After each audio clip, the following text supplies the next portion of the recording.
Hello दोस्तों, नमस्कार। आप सभी का स्वागत है अपनी इस यूट्यूब चैनल पे। तो दोस्तों, आप सभी लोग सीटेट की तैयारी करना स्टार्ट कर दिए होंगे। जैसे कि सभी को पता है 31 तारीख से फॉर्म भरे जाएंगे। तो सभी लोग सीटेट की तैयारी करें। और इससे पहले आपको बता दें कि सीटेट में जो सीडीपी होता है, इसका बहुत बड़ा अहम रोल होता है, क्योंकि सारे जो सब्जेक्ट होते हैं उसके बारे में हम कुछ ना कुछ जानते हैं।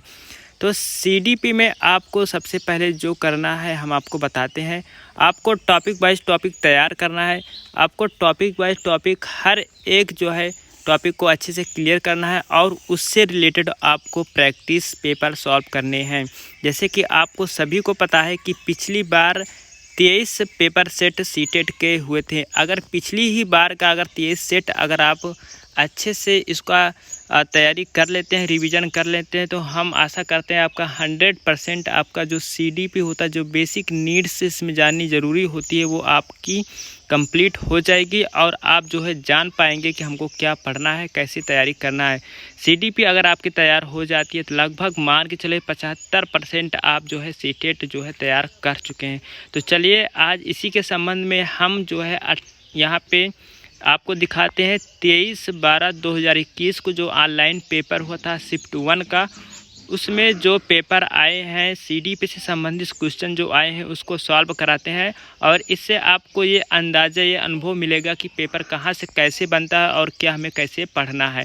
तो ये चीज़ें आपको ज़रूर करनी है। आपको प्रीवियस ईयर पेपर ज़रूर सॉल्व करना है। इससे संबंधित जो भी टॉपिक यहाँ पे आएंगे, जो ज़रूरी होगा हम बताएंगे और इससे संबंधित एक अच्छे से हर एक टॉपिक की वीडियो आपको ज़रूर मिलेगी। तो पूरी वीडियो ध्यान से देखें ताकि आपको समझ में आए पेपर कहाँ से कैसे बनता है। तो चलिए दोस्तों स्टार्ट करते हैं। जैसे कि आपने स्क्रीन पे देख रहे होंगे कि यहाँ पे ये देखिए 23 तारीख का पेपर है।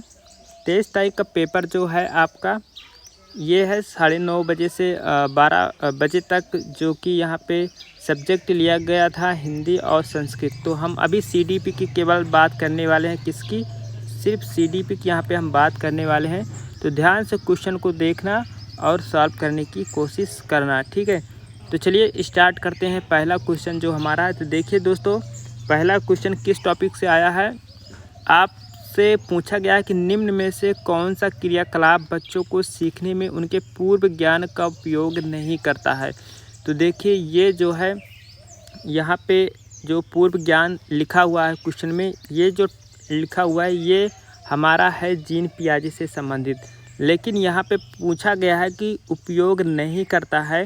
तो यहाँ पर ध्यान देना है कि आपको कहीं भी रटना या कंठस्थ करना या कहीं पे इस प्रकार से शब्द दिखे तो वही चीज़ हमारा जो है नेगेटिव हो जाएगा और वही चीज़ हमारा ऑप्शन यहाँ पे सही हो जाएगा। अगर ऐसा पूछा गया है कि पूर्व ज्ञान का उपयोग नहीं करता है, तो यहाँ पे जो हमारा ऑप्शन सही बनता है वो तीसरा वाला ऑप्शन सही बनता है कि निम्न में से कौन सी क्रियाकलाप बच्चों के सीखने में उनके पूर्व ज्ञान का उपयोग नहीं करता। तो तीसरा ऑप्शन हमारे यहाँ पे सही बन जाएगा। देखिए दोस्तों, यहाँ पे आपको जो ये दिखाया गया है, जिसने हमको ये पीडीएफ अपना भेजा है, उसने जो ऑप्शन लगाए हैं वो हैं। तो इस पर मत जाइएगा, ये कुछ सही हैं कुछ गलत भी हैं। तो जो हम बता रहे हैं उस पर ज़रूर ध्यान देना आपको। तो चलिए नेक्स्ट क्वेश्चन पे चलते हैं। नेक्स्ट क्वेश्चन कहा गया कि एक गणित अध्यापिका उच्चतर कौशल पूर्व छात्रों को अपने सहपाठियों की सहायता से मार्गदर्शन करवाती है। वे किस सैद्धांतिक कार्य गठन का उपयोग करने का प्रयास कर रही हैं। यहाँ पे क्या पूछा रहा है कि जो बच्चा है, जो टीचर है, एक जो बच्चा है वो लगभग अच्छा खासा कौशल उसके अंदर है। अगर वो अच्छा खासा कौशल वाला जो छात्र है उससे कहा जाए कि अपने सहपाठियों यानी कि अपने फ्रेंड, अपने दोस्त जो उनके साथ पढ़ रहे हैं, उनसे जो सहायता करवाती है या मार्गदर्शन करवाती है, वो किस सैद्धांतिक कार्य का गठन का उपयोग कर रही है, वो यहाँ पे बताया जा रहा है। तो वही पूछ रहा है। तो आपको पता है कि ये जो है, अगर यहाँ पे ऑप्शन की बात कर लें पहले, तो ऑप्शन में देखिए दिया गया है लेव वाइगोस्की का सामाजिक संरचनावाद, जेराम बूरनर का रचनावाद, बीएफ स्किनर का क्रिया प्रसूत अनुकूलन का सिद्धांत और जीन पियाजे। देखिए दोस्तों, जीन पियाजे मोस्ट इंपॉर्टेंट है। तो इससे संबंधित जितने भी संप्रत्य हैं, जितनी भी बातें हैं, जितनी भी स्टेज हैं, आपको जो है ब्रीफली से तैयार करना होगा, ठीक है। तो यहाँ पे अगर इस प्रकार से बातें की जाए कि अपने सहपाठियों की सहायता करने की बात की जाए जहाँ भी हो, तो ये ध्यान देना है कि लेव वाइगोस्की जी ने ही जो है सामाजिक संरचना का सिद्धांत या सामाजिक सांस्कृतिक का सिद्धांत जो है किसने दिया है, लेव वाइगोस्की जी। तो इनको लेव वाइगोस्की जी को आपको अच्छे से पढ़ लेना है, समझ लेना है, क्योंकि यहाँ से आपको हर बार 2 से 3 क्वेश्चन आपको हर एक पेपर में, हर एक शिफ्ट में देखने को मिलेंगे। तो जो हमारा ऑप्शन यहाँ पे बन जाता है दूसरे का, वो पहला ऑप्शन सही बन जाता है। चलिए दोस्तों, यहाँ पे बात कर लेते हैं हम नेक्स्ट क्वेश्चन पे, जो CDP का है। नेक्स्ट क्वेश्चन कह रहा है कि एक प्राथमिक शिक्षिका अपने छात्रों को सभी जानकारियों को कम से कम 5 बार अपनी कॉपी में लिखने के लिए कहती है। शिक्षण की यह विधि जो है क्या कहलाती है, या जो है यह किससे संबंधित है। आपके सामने ऑप्शन इस प्रकार से दिख रहे हैं। तो इसमें पूछा क्या गया है, जो टीचर है, जो शिक्षिका है, अपने जो छात्र हैं उनसे जो कुछ भी जानकारी वो सीखते हैं छात्र, उनसे कहती हैं कि आप जो है उस जानकारी को 5 बार लिखिए। इससे जो है शिक्षण की क्या विधि है यहाँ पे बताया जा रहा है। ऑप्शन के माध्यम से जवाब देंगे। तो कह रहा है कि प्रभावकारी नहीं है, क्योंकि पूर्वाभ्यास अर्थपूर्ण अधिगम की एक जटिल प्रक्रिया है। बिल्कुल गलत है। तो ये हमारा ऑप्शन बिल्कुल भी नहीं होगा। देखिए, प्रभावकारी है क्योंकि किसी भी जानकारी की 5 बार से कम पुनरावृत्ति करने के तत्काल भूलने की संभावना रहती है। तो देखिए दोस्तों, आपको बता दें, जहाँ से भी इस प्रकार से ऑप्शन देखें कि पुनरावृत्ति करने से तत्काल भूलने की संभावना, ये सब भूलने की संभावना जो यहाँ पे दिखेगी बिल्कुल गलत है। आपने जैसे डिग्री या डिप्लोमा करते वक्त टीचिंग से संबंधित वहाँ पे बहुत सारे आपको टेक्निक्स बताई गई हैं कि कैसे बच्चों को पढ़ाना है। तो वो ऑप्शन जहाँ पे सही दिखेगा वो आपका सही हो जाएगा। देखिए, तीसरा ऑप्शन कहेगा प्रभावकारी नहीं है, क्योंकि केवल पूर्वाभ्यास कराना अर्थपूर्ण अधिगम की उपयुक्त तकनीक नहीं है। बिल्कुल, क्योंकि यहाँ पे जो है बात कही गई कि बहुत सारे मेथड हैं, जैसे भ्रमण के द्वारा, व्याख्यान के द्वारा, कहानी के द्वारा बच्चों को हम कुछ भी सिखा सकते हैं, अभ्यास करा सकते हैं, जिससे वो अच्छे से वो सीख सकते हैं। तो यही है हमारा कि पूर्व प्रभावकारी नहीं है, क्योंकि पूर्व अभ्यास करना अर्थपूर्ण अधिगम की उपयुक्त तकनीक नहीं है। तो हमारा यहाँ पे तीसरा ऑप्शन जो बन जाता है वो बिल्कुल सही बनता है। चलिए दोस्तों, बात करते हैं चौथे क्वेश्चन के बारे में। अधिगमकर्ताओं द्वारा, ध्यान देना कि अधिगमकर्ताओं द्वारा की गई त्रुटियों को समझना एक अध्यापक के लिए महत्वपूर्ण है। अगर जो अधिगमकर्ताओं का मतलब क्या है, सीखना। अधिगम मीन्स क्या होता है, सीखना, ठीक है। और अधिगमकर्ता मीन्स क्या होता है कि जो बच्चे सीख रहे हैं उन्हों को हम अधिगमकर्ता नाम देते हैं। तो अधिगमकर्ताओं द्वारा की गई त्रुटियों को समझना एक अध्यापक के लिए महत्वपूर्ण है। क्यों महत्वपूर्ण है? जो बच्चे त्रुटि करते हैं वो टीचर के लिए क्यों महत्वपूर्ण है? तो ऑप्शन पे बात करते हैं कि ऑप्शन में क्या सही हो सकता है। देखिए, वह कमज़ोर और तीव्र छात्रों की पहचान कर सकती है। वह अधिगमकर्ताओं की चिंतन प्रक्रियाओं को समझ सकती है। वह अधिगमकर्ताओं की लापरवाही के बारे में अभिभावकों को सूचित करती है। तो देखिए, अगर अभिभावक को सूचित करेगी तो जो है ये हमारा निवारण नहीं होगा, ये अध्यापक के लिए जो है यहाँ पे सही नहीं बनेगा, ठीक है। तो वह अधिगमकर्ताओं के पृथक और श्रेणीबद्ध कर सकती है। तो यहाँ पे बच्चों की जो है अलगाव की बात या जो है उनको विभिन्नता की बात की जाए, इस प्रकार से अगर आपको ऑप्शन दिखे तो बिल्कुल ही गलत कर दिया जाएगा, क्योंकि समावेशी शिक्षा आजकल के स्कूल में चल रही है। तो इस प्रकार से बातें बिल्कुल भी यहाँ पे नहीं साबित सही होंगी। तो वह अधिगमकर्ताओं की चिंतन प्रक्रिया को समझ सकती है, ये बिल्कुल सही होगा। ये नहीं सही होगा कि वह कमज़ोर और तीव्र छात्रों की पहचान कर सकती है। ये कोई पहचान करने की तरीका नहीं है, क्योंकि यहाँ पे क्वेश्चन पे क्या कहा गया है कि अधिगमकर्ताओं द्वारा की गई त्रुटियों को समझना है। यहाँ पे सिर्फ टीचर के बारे में बात की गई। टीचर के लिए क्यों महत्वपूर्ण है? क्योंकि वह अधिगमकर्ताओं की चिंतन प्रक्रियाओं को समझ सकती है। इसलिए हमारा चौथा ऑप्शन दूसरा ऑप्शन चौथे का सही बन जाता है। चलिए नेक्स्ट पे चलते हैं। देखिए, राष्ट्रीय शिक्षा नीति 2020 के अनुसार अधिगम होना चाहिए। ये क्वेश्चन कई बार आए हैं, तो इसलिए आपको राष्ट्रीय शिक्षा नीति 2020 के बारे में बहुत अच्छे से पढ़ लेना है, जान लेना है। यहाँ से क्वेश्चन आपको 100% एक क्वेश्चन आपको मिलेगा ही मिलेगा, ठीक है। चाहे आपके शिक्षा शास्त्र में हो, चाहे आपके CDP में हो, शिक्षा 7 जो आपको 5 सब्जेक्ट होंगे उसमें 15-15 क्वेश्चन आपको मिलेंगे। उसमें से भी एक क्वेश्चन आपको यहाँ से राष्ट्रीय शिक्षा नीति से देखने को मिलेगा और CDP में तो होता ही है, ठीक है। तो राष्ट्रीय शिक्षा नीति 2020 के अनुसार अधिगम कैसा होना चाहिए, विषय वस्तु होना चाहिए, बिल्कुल गलत है। व्यवहारात्मक होना चाहिए, गलत है। पाठ्य पुस्तक केंद्रित नहीं होना चाहिए, कैसा होना चाहिए, जो हमारा होगा राष्ट्रीय शिक्षा नीति 2020 के अनुसार वो होगा प्रयोगात्मक, प्रैक्टिकल होगा, जिससे बच्चे क्या होंगे जल्दी से चीज़ों को सीख पाएंगे और समझ पाएंगे, ठीक है। तो क्या है आजकल की जो शिक्षा, बाल केंद्रित शिक्षा, बच्चे करके सीखते हैं, क्या होता है करके सीखते हैं। तो इसलिए यहाँ पे बताया गया है कि जो प्रैक्टिकल है, जो प्रयोगात्मक चीज़ें हैं, वो जो है राष्ट्रीय शिक्षा नीति 2020 के अनुसार अधिगम ऐसा होना चाहिए। तो हमारा दूसरा ऑप्शन यहाँ पे सही बन जाता है। चलिए बात कर लेते हैं फ्रेंड्स 6वां क्वेश्चन के ऊपर। देखिए 6वां क्वेश्चन कह रहा है कि 8 वर्षीय रोहित को लगता है कि चोरी करना गलत है, क्योंकि चोरी करने के व्यवहार की वजह से दूसरे लोग उसे निष्कासित कर देंगे। बिल्कुल सही। लॉरेंस कोहलबर्ग द्वारा दिए गए नैतिक विकास के सिद्धांत के अनुसार वह किस चरण को प्रदर्शित करता है। तो देखिए यहाँ से आपको अंदाज़ा या अनुभव मिल जाना चाहिए कि लॉरेंस कोहलबर्ग कितने इम्पॉर्टेंट है, और जितने भी शिफ्ट हुए हैं यहाँ 23 शिफ्ट हुए हैं, हर शिफ्ट में लॉरेंस कोहलबर्ग से क्वेश्चन आपको देखने को मिले हैं। तो लॉरेंस कोहलबर्ग के कितने स्टेज हैं, सबसे पहले 3 स्टेज हैं। आपको 3 स्टेज जानना है और 3 स्टेज के जो अलग अलग विशेषताएं हैं उनके बारे में आपको पता होने चाहिए। तो यहाँ पे जो कहा गया है कि अगर चोरी कोई करता है तो जो है उसे समाज निष्कासित कर देगा।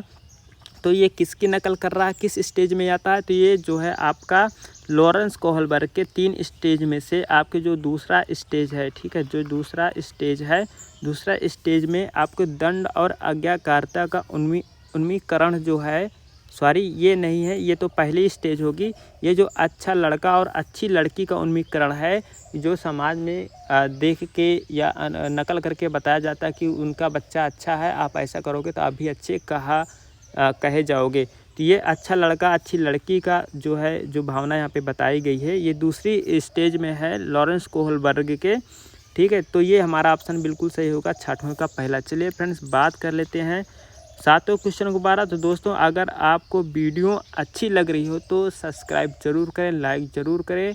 हम गारंटी देते हैं कि आपको CDP में जो बहुत बच्चों का CDP के वजह से ही रुक जाता है, उनका ज़रूर क्लियर होगा, ठीक है। तो जैसे हम कह रहे हैं अगर आप वैसे तैयारी बनाते हैं तो आपका 100% क्लियर हो जाएगा। तो हमने क्या बताया तैयारी के लिए कि आप जिस टॉपिक को तैयार कर रहे हैं उससे संबंधित कम से कम आपको 2 प्रैक्टिस रोज़ करना है, 2 प्रैक्टिस सेट रोज़ लगाना है, ताकि आपको पता चल जाए कि क्या जो मैंने पढ़ा, जो मैंने टॉपिक तैयार किया, क्या उससे संबंधित प्रश्न हम हल कर पा रहे हैं। अगर आप ऐसा करते हैं तो आपके अंदर एक जिज्ञासा आएगी और आप खुद को समझ पाएंगे कि हम कितना कर पा रहे हैं और हम कितना समझे हैं, तो कितना कर पा रहे हैं और कितना समझे हैं। तो दोस्तों इस प्रकार से आप जो है क्वेश्चन को प्रैक्टिस करने से आपको ज़्यादा सहूलियत मिलेगी, तो प्रैक्टिस ज़रूर करें। आप देखिए यहाँ पे क्वेश्चन 7वां कहा गया है कि प्रवाह विस्तारीकरण और लचीलापन निम्न में से किसके लक्षण हैं। तो बिल्कुल ब्राह अभिरण, अगर कोई बाहर से आपको मोटिवेशन देगा तो ये बिल्कुल नहीं होगा। आत्म केंद्रीकरण ये भी नहीं होगा। सृजनात्मक ये बिल्कुल होगा।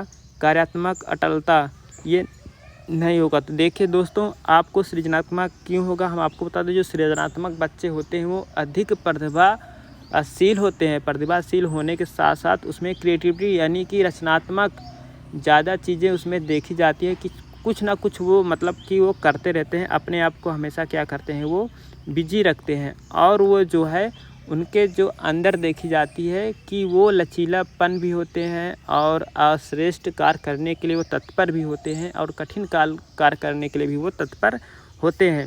किसी कार्य को सीखने के लिए वो हमेशा जो है तैयार रहते हैं। तो जो सृजनात्मक है उसमें जो है प्रवाह देखी जाती है, मतलब फ्लुएंसिटी होती है। अगर वो अच्छे से किसी बात को जो है प्रवाह के माध्यम से कह सकते हैं और उसमें किसी चीज़ को विस्तारीकरण अधिक देखा जा सकता है, तो ये हमारा क्या होगा सृजनात्मक होगा।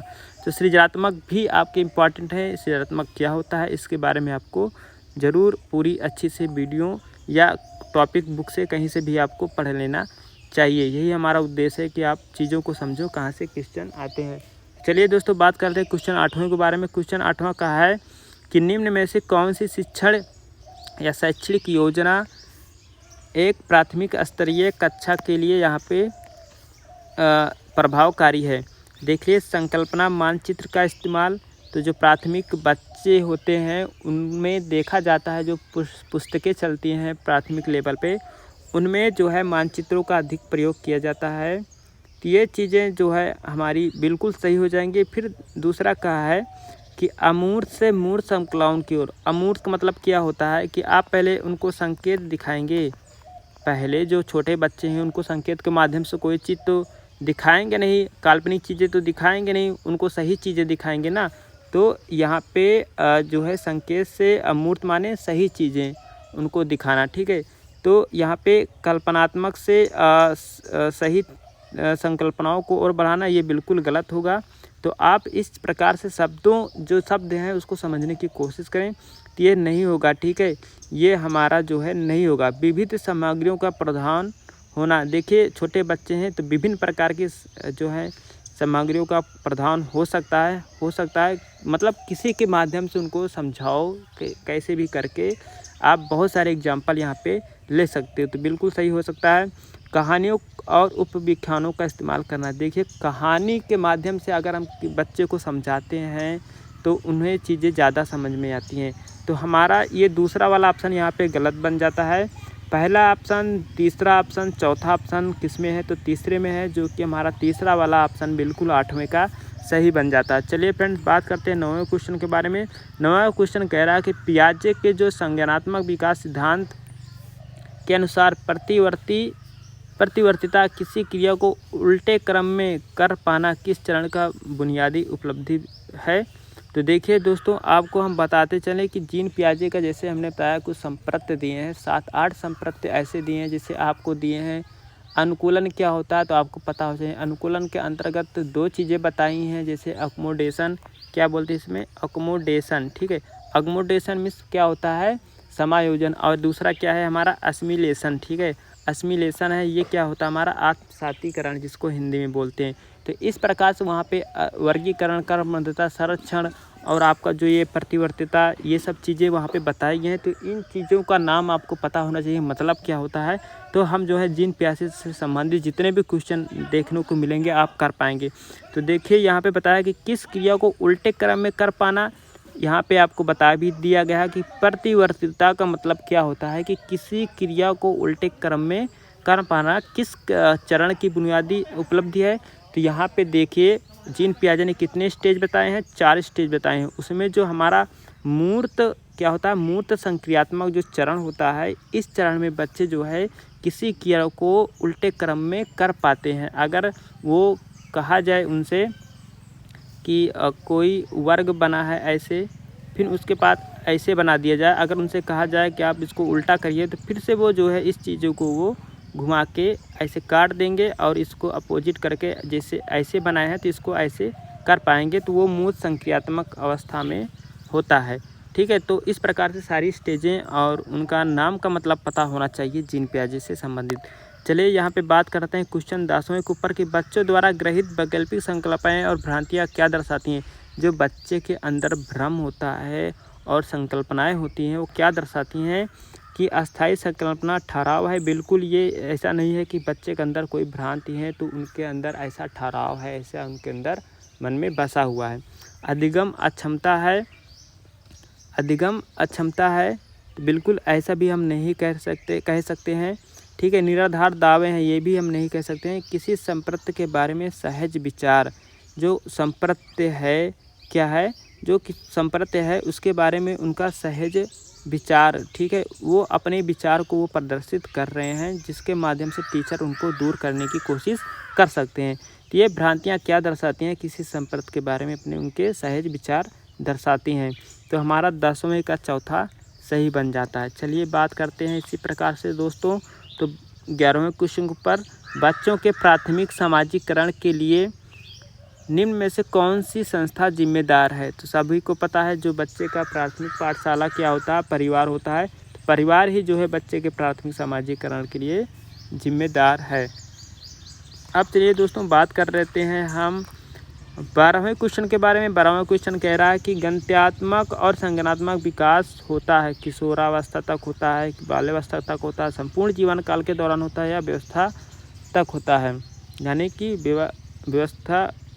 वयस्क अवस्था तक होता है। तो देखिए जो गणत्यात्मक अवस्था होती है यानी कि स्किल्स होती है, बच्चे सीखते हैं, जीवन भर तक सीखते हैं, ठीक है। जो संज्ञानात्मक विकास है या क्या है हमारा, यह बुद्धि से संबंधित है और बुद्धि का विकास भी हमेशा होता रहता है, ठीक है। तो ये क्या है, संपूर्ण जीवन काल के दौरान जो है गणत्यात्मक और संज्ञानात्मक विकास होता है। तो ये किससे संबंधित है, ये हमारा क्वेश्चन 12 तीसरे आंसर से यानी कि तीसरा जो ऑप्शन दिया गया है इससे संबंधित है। चलिए दोस्तों बात कर लेते हैं हम नेक्स्ट क्वेश्चन के बारे में। 13वां क्वेश्चन कह रहा है कि भाषा एवं चिंतन के संदर्भ में जीन पियाजे के अनुसार निम्न में से कौन सा कथन सही है। तो देखिए यहाँ पे जीन पियाजे से कम 4 क्वेश्चन मिल गए। तो कितना इम्पोर्टेंट है जीन पियाजे, तो आपको अंदाज़ा मिल गया होगा कि हमें क्या कैसे पढ़ना है। यही हमारा एम्स है, उद्देश्य है कि आप इन चीज़ों को समझ पाएँ। तो कैसे सॉल्व करना है ये भी हम आपको बताते चल रहे हैं। तो देखिए यहाँ पे जो हमारा क्वेश्चन है, क्वेश्चन नंबर 13 कह रहा भाषा एवं चिंतन के संदर्भ में जीन पियाजे के अनुसार निम्न में से कौन सा कथन सही है। भाषा और चिंतन दोनों आंतरिक प्रवृत्तियां हैं, बिल्कुल गलत है।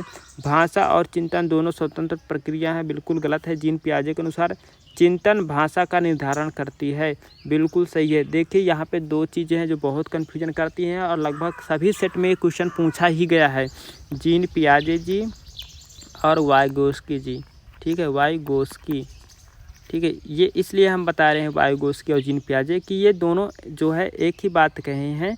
जीन पियाजे ने, जैसे कि यहाँ पे क्वेश्चन पे पूछा है, जीन पियाजे ने कहा है कि चिंतन जो होती है क्या होता है बच्चों में पहले आता है, भाषा जो है बाद में आती है। तो इन्होंने कहा चिंतन जो है, जो चिंता होती है वही जो है भाषा का निर्धारण करती है।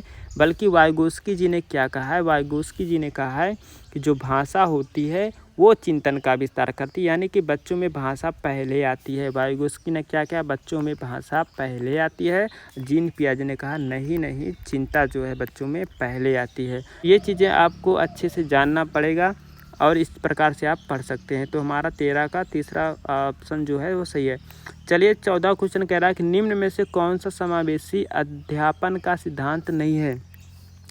समावेशी शिक्षा कहीं भी मिल जाए तो उससे संबंधित आपको ऑप्शन पे वही टिक मारा है जो एक दूसरे को अलग ना करे, जो एक दूसरे को अलग ना करे। समावेशी मीन्स आपको शब्द से ही पता चल रहा है कि समावेश करना मतलब कि कोई भी दृष्ट यानी कि दृष्टिबाधित या दिव्यांग बच्चे हों या जनरल बच्चे हों, उनको एक साथ उनके साथ अनुकूलन करना। अनुकूलन का मतलब क्या होता है, देखिए अनुकूलन यहाँ पे लिखा भी है, मतलब उनके सुविधा के अनुसार चीज़ों को, वस्तुओं को बना के उनके साथ उनको ढालना, उनको ऐसी व्यवस्था देना कि वो चीज़ों को कर सके, उसी को बोलते हैं अनुकूलन, ठीक है। तो बच्चे के अनुसार व्यवस्था प्रदान करना, उसी को हम अनुकूलन बोलते हैं। जैसे कोई बच्चा यहाँ पे दिव्यांग है, जैसे कोई बच्चा दिव्यांग है, अगर उसको ज़रूरत है कि वो नहीं चल पाता है तो व्हील चेयर, आपको सब पता है व्हील चेयर जो है उनको दिया जाता है, व्हील चेयर दिया जाता है ताकि वो अपने कार्य कर सकें। तो यही पूछा गया है, समावेशी अध्यापन के सिद्धांत नहीं है। तो देखिए ये समता बिल्कुल है, समता मतलब उनको समान भाव से देखेंगे।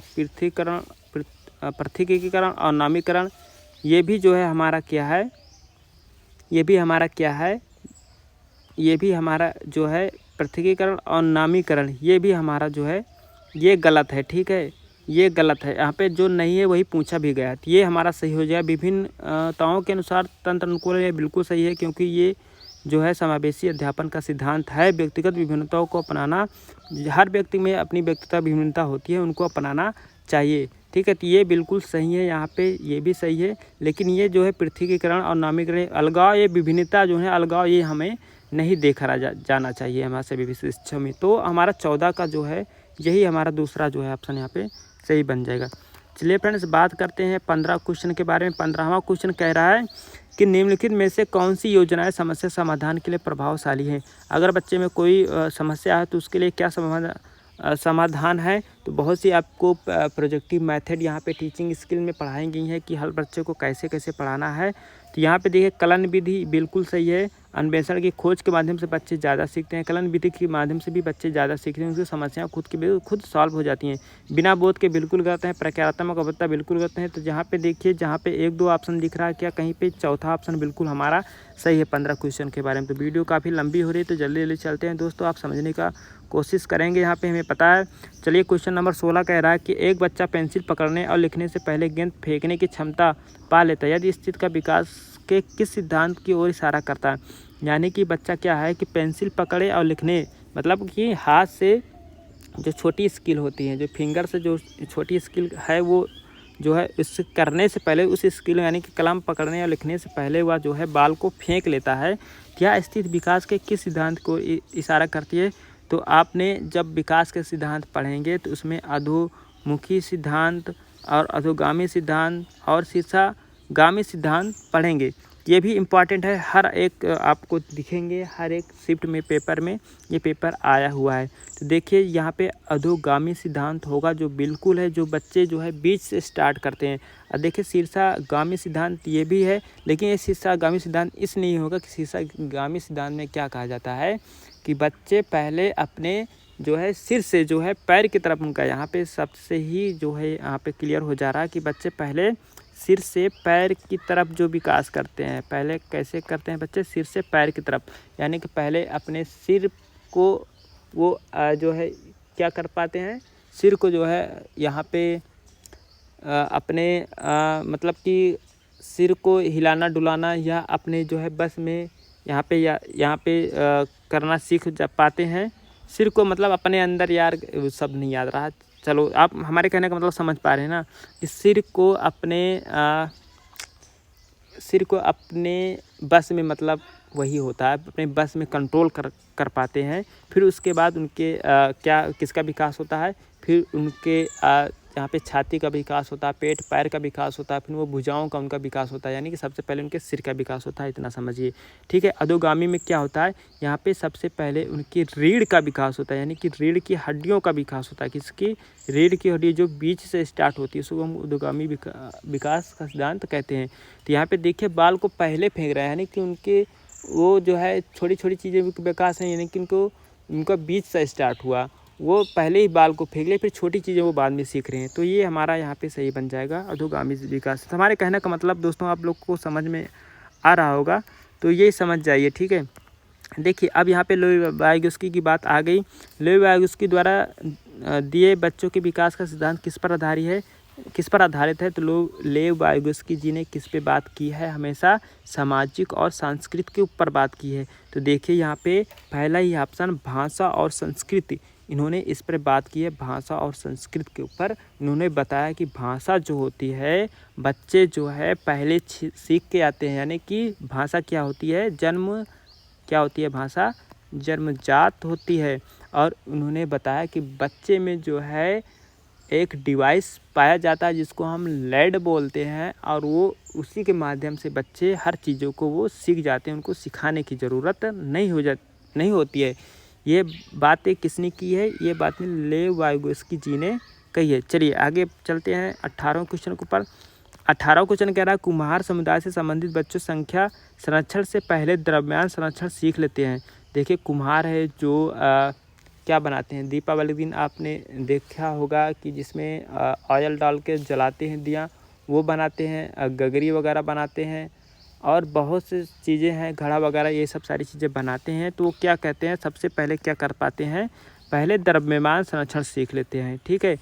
फिर कह रहा है, दूसरा यहाँ पे स्टेटमेंट कह रहा है कि अधिगम और विकास एक सामाजिक सांस्कृतिक परिप्रेक्ष्य में होता है। सही विकल्प चुने। तो यहाँ पे देखिए, अगर वो सही बात है, उनको गिनती वगैरह यानी कि संख्या संरक्षण उनको नहीं पता, लेकिन द्रव्यमान जब गगरी वगैरह बना ले पाते तो अंतर कर पाते हैं कि हाँ, ये चीज़ें इतनी बड़ी हैं तो इसमें इतनी ज़्यादा चीज़ें आएगी, और जो छोटी चीज़ें हैं इसमें छोटा चीज़ आएगा, यानी कि इसमें अधिक घड़ा बड़ा है क्या, कि घड़ा बड़ा है तो ज़्यादा पानी आएगा, ठीक है, छोटा घड़ा तो छोटा पानी आएगा। तो ये चीज़ें बिल्कुल सही है, ये चीज़ें कुम्हार में होती है, चाहे वो संख्या को ना जानते हों।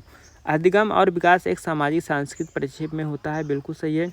तो देखिए यहाँ पे ए और दोनों गलत हैं, बिल्कुल गलत। ए सही है लेकिन आर गलत है, बिल्कुल गलत। ए और दोनों सही हैं, आर सही व्याख्या करता है कि अधिगम और विकास यानी कि सीखना और जो विकास होता है एक सामाजिक, यानी कि समाज में जो हो रही हैं वो साथ साथ होती हैं, उसको देख के बच्चे नकल करके सीखते रहते हैं। तो ये बिल्कुल सही है। हमारा तीसरा ऑप्शन ए और दोनों सही हैं, आर सही व्याख्या करता ए की। तो 18वें का तीसरा हमारा सही बन जाता है यहाँ पे ऑप्शन। चलिए बात करते हैं अब 19 के बारे में कि 19वां क्वेश्चन क्या कराएगा, शारीरिक चुनौतियाँ।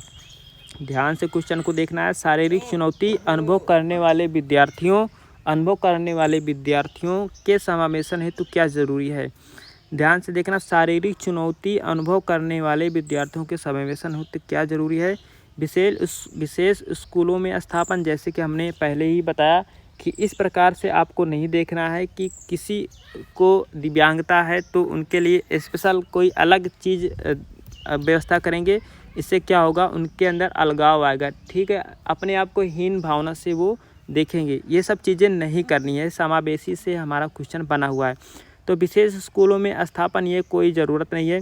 अधिकारियों को स्थिर दृष्टिकोण, ठीक है, तो ये भी जो है यहाँ पे बिल्कुल गलत है।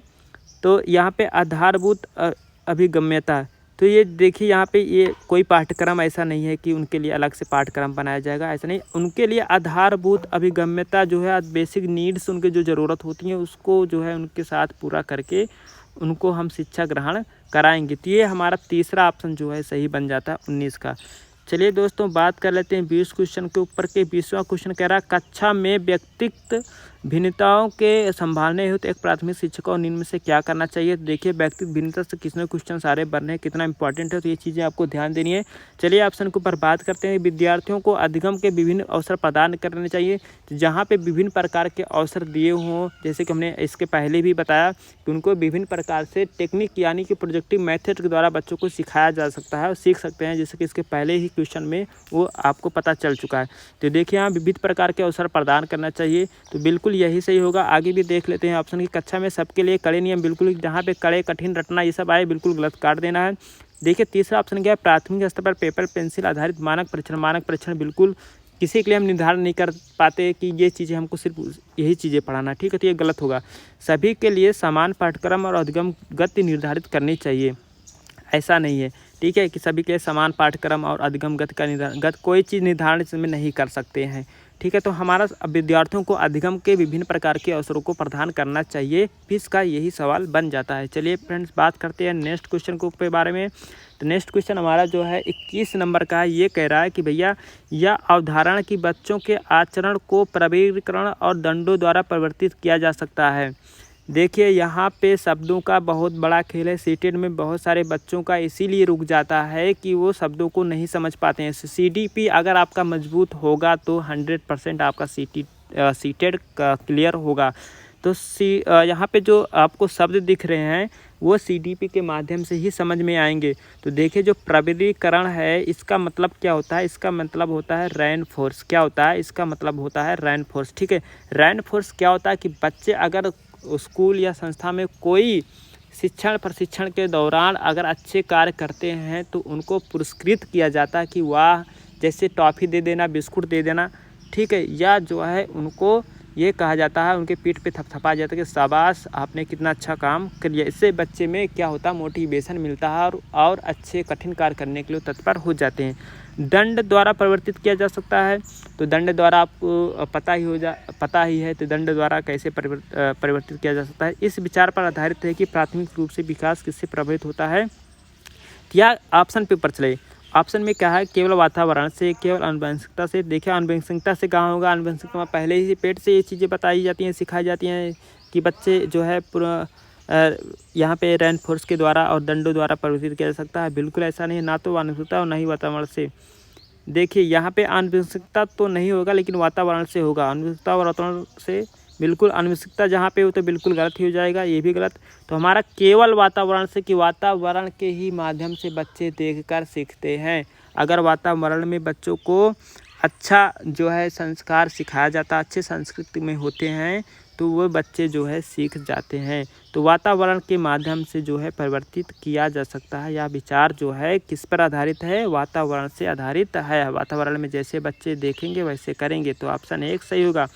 22वां क्वेश्चन कोविड-19 से बहुत बार आया है। तो देखिए यहाँ पे क्या कह रहा है कि कोविड-19 जो है महामारी में तालाबंदी के दौरान बिना किसी के बढ़ावा दिए ही रोहिणी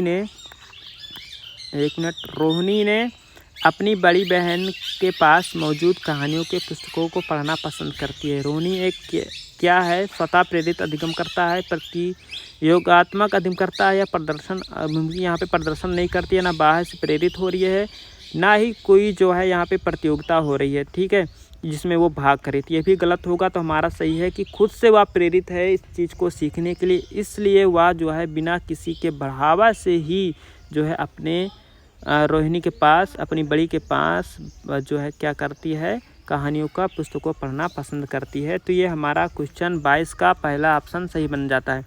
चलिए फ्रेंड्स, यहाँ पे बात करते हैं 23 क्वेश्चन के बारे में। 23 क्वेश्चन जो है कह रहा है, जब छात्र एक व्यवहार को अवलोकन द्वारा सीखते हैं तो इस प्रक्रिया को प्रथम चरण क्या होता है? प्रतिमान की क्रियाओं को याद रखना बिल्कुल नहीं होता। जहाँ पे हमने बोला कि याद रखना आएगा, बिल्कुल नहीं होगा। प्रतिमान पर ध्यान केंद्रित, देखिए किसी चीज़ को अवलोकन का मतलब आप समझें। अवलोकन का मतलब होता है कि नकल करके सीखना, नकल करके सीखना यानी कि देख के सीखना। तो अगर उनका ध्यान जो है केंद्रित रहेगा तब वही बच्चे को सीख पाएंगे। प्रतिमान के व्यवहार को दोहराना ये बिल्कुल गलत है, ये बिल्कुल गलत है। अगर ध्यान ही नहीं रहेगा तो दोहराने और जो है अनुकरण करने से क्या मतलब? तो ध्यान अगर केंद्रित रहेगा तो यही सही होगा कि जब छात्र एक व्यवहार का अवलोकन द्वारा सीखते हैं तो इस प्रक्रिया का प्रथम चरण क्या होता है? प्रतिमान पर ध्यान केंद्रित करना, पहला चरण यही होगा। तो हमारा 23 का दूसरा ऑप्शन सही बन जाता है। चलिए बात करते हैं 24 क्वेश्चन के ऊपर। 24 क्वेश्चन कह रहा है, बच्चे द्वारा पूर्व वर्षों के द्वारा किए गए विभिन्न कार्यों का संग्रहण जिसका लक्ष्य उनके प्रदर्शन का रिकॉर्ड करना क्या कहलाता है? देखिए स्कूलों में क्या होता है, एक रजिस्टर बनता है और रजिस्टर में बच्चे ने कितना प्रशिक्षण में अपना योगदान दिया, कितना ग्रहण किया, कितने अच्छे मार्क्स पाए, वो सब सारे जो रिकॉर्ड रखे जाते हैं वो पोर्टफोलियो में बहुत इंपॉर्टेंट है, हर बार क्वेश्चन में आते हैं। तो ये जो है हमारा यही ऑप्शन यहाँ पे बन जाता है। चलिए आगे बात करते हैं 25 वहाँ क्वेश्चन के बारे में। परीक्षा के शुरू होने से पहले तानवी गहरे लंबे सांस भरती है। दुश्चिंता से निपटने के लिए वह किस तकनीक का इस्तेमाल कर रही है? तो समस्या समाधान का सांस लेने से कोई मतलब नहीं है, खंडन का परिहारता से कोई मतलब नहीं, भाव नियमन मतलब आप देखते होंगे कि जब पेपर आप भी लोग देते जाते हैं तो एक बार लंबी सांस स्टार्टिंग में लेते हैं तो थोड़ा सा भाव होता है, थोड़ा सा उनके अंदर खुद का भाव होता है। यही हमारे यहाँ पे सही होगा, ठीक है। तो चलिए फ्रेंड्स आगे बात कर लेते हैं 26 क्वेश्चन के ऊपर कि पठन वैकल्प को निम्न में से किस वर्ग में सम्मिलित किया जाता है? बाल्यावस्था की सामान्य ज्ञान अक्षमता से, या हल्की मानसिकता से, या मनोसामाजिक विकारों को बहुक्रम से, अधिगम विकारों के का बहुक्रम से। जो पढ़ने के लिए जो वैकल्पिक रूप से इसमें सम्मिलित कर सकते हैं वो किस वर्ग में सम्मिलित किया जा सकता है, ये पूछा थी। इसमें वर्ग दिया है, इसमें किस में सम्मिलित कर सकते हैं? तो मनोसामाजिक विकारों का बहुक्रम से या अधिगम के विकारों के बहुक्रम से। अगर अधिगम में बहुत सारी समस्या हैं तो उसमें हम जो है पठन के वैकल्पिक रूप से इसमें सम्मिलित कर सकते हैं। तो जो है हमारा जो ऑप्शन यहाँ पे बन सकता है वो हमारा जो है यही बनेगा चौथा वाला, ठीक है। तो फ्रेंड्स चौथा बिल्कुल सही होगा यहाँ पे, ठीक है। अब देखिए जेंडर क्या है? जेंडर एक अवधारणा है, किस चीज़ की अवधारणा है? यह जो है सामाजिक अवधारणा है, इसलिए हमारे 27 का दूसरा यहाँ पे बिल्कुल सही बन जाएगा। जेंडर रूढ़िवादिता, जैसे कि आपने सुना होगा, ठीक है। तो रूढ़िवादिता बहुत ही चली आ रही है, जिसको हम क्या कहते हैं कि अंधविश्वास, कि लड़की ये कर सकती है, लड़का वो नहीं कर सकता, लड़की सिर्फ कर सकती है, लड़का नहीं कर सकता, लड़का ये कर सकता, लड़की नहीं कर सकती है। तो ये हमारा जेंडर रूढ़िवादिता में आता है, तो यही हमारा सही होगा।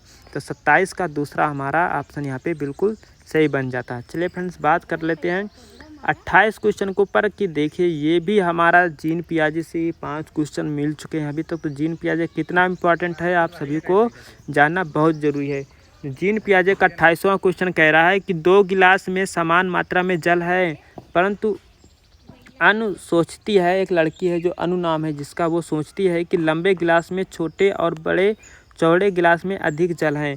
जीन पियाजे के अनुसार अनु की सोच का आधार क्या है? तो देखिए यहाँ पे क्या है, 2 गिलास है, एक लंबा है काफ़ी, एक छोटा है बल्कि चौड़ा है। ठीक है, छोटा है लेकिन वो चौड़ा है। तो 2 गिलास इस प्रकार से हैं। अब इसमें क्या है कि एक लड़की कह रही है कि इसमें ज़्यादा पानी आता है, लंबे आकार की वजह से इसमें कम पानी आता है। तो ये अंतर नहीं कर पाती है। ये क्या है, ये जीन पियाजे जी ने बताया, ये हमारा संरक्षण में आता है। जो उनका संप्रत्य उन्होंने कुछ नाम बताए हैं, उसका मतलब आपको समझना है। तो ये हमारा जो है क्वेश्चन 28 का तीसरा वो जो है बिल्कुल सही हो जाएगा। चलिए 29 क्वेश्चन के ऊपर चलते हैं कि नीता सभी प्रकार के जानवरों, पौधों, धातुओं और खनिज की पहचान और वर्गीकरण कर सकती है। हार्वर्ड गार्डनर के बहुबिंदु सिद्धांत के अनुसार वह कौन सी बुद्धि का प्रदर्शन कर रही है? हार्वर्ड गार्डनर ने क्या दिया? बहुबिंदु का सिद्धांत दिया, जिसमें एक प्राकृतिक बुद्धि भी बताई है। तो हमारा पहला ही यहाँ पे सही बन जाता है 29 का। तो चलिए फ्रेंड्स, आज जो है CDP का लास्ट क्वेश्चन देखते हैं, जो 30 वाला है। कह रहा है कि एक प्रगतिशील स्कूल में दी गई शिक्षा बच्चों को बनाती है, क्या बनाती है? सक्रिय अनुयायी, सक्रिय अन्वेषक, निष्क्रिय अनुसक। तो निष्क्रिय, ये बिल्कुल, जहाँ पे निष्क्रिय बिल्कुल गलत होगा। ये जो है क्या है, ये भी गलत होगा। जो सक्रिय अन्वेषक होते हैं, यानी कि एक्टिविटी होती है बच्चे के अंदर, जो ह्यूरिस्टिक यानी कि खोज होता है, वो बच्चे को सक्रिय बनाती है। अच्छी प्रगतिशील, ये हमारा दूसरा ऑप्शन 30 का बिल्कुल सही बन जाएगा। तो इस प्रकार से दोस्तों आज आपने सॉल्व किया CDP का यहाँ पे 30 क्वेश्चन। तो आशा करते हैं आप लोगों ने अच्छे से इस वीडियो को देखे होगे। तो वीडियो आपके लिए थोड़ी भी हेल्पफुल लगी हो तो ज़रूर सॉल्व करें। इस प्रकार से हम जितने भी 23 शिफ्ट के पेपर हुए हैं, एक एक करके आपको सॉल्व कराने की कोशिश करेंगे, जिससे कि आप सॉल्व कर पाएँ।